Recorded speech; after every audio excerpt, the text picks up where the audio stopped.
কৃষক সাহেব মাথায় হাত। কেন আপনার এই সিজনের শেষে আজকে কি কি পাইলেন আপনার বাগান থেকে? কুড়ে করে করে ধুন্দুল পাইছি।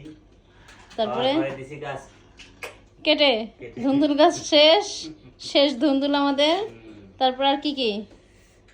স্বাদের লাউ। সাদের লাউ শাক, লাউ গাছও শেষ হয়ে গেছে, এই কয়টা লাউ পাইছে। বিশাল একটা লাউ পেয়েছি। মাশাআল্লাহ, মারহাবা।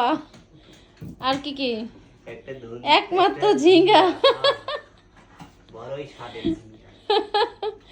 তারপরে বিশাল আকৃতির একটা একটা করল্লা, একটাই করল্লা, একটা ঝিঙে, হাতে একটা আটকিছে লাউ। না, হাতে হ্যাঁ। আটকিছে না, দেখছো? এক সময় হাতে ধরতে পারতেন না, এখন বয়সের ভারে করলা গাছ শুনিয়ে পড়েছে।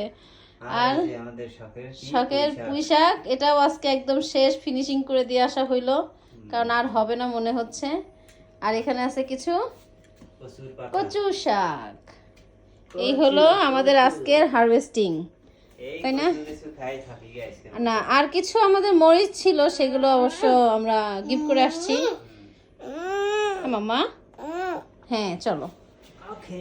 কিছু মরিচ ছিল যেগুলো বাসায় আসার আগেই গিফট হয়ে গেছে, সেই জন্য মরিচের আর দেখাইতে পারতেছি না। এখন এইগুলোই হচ্ছে আমাদের সম্বল।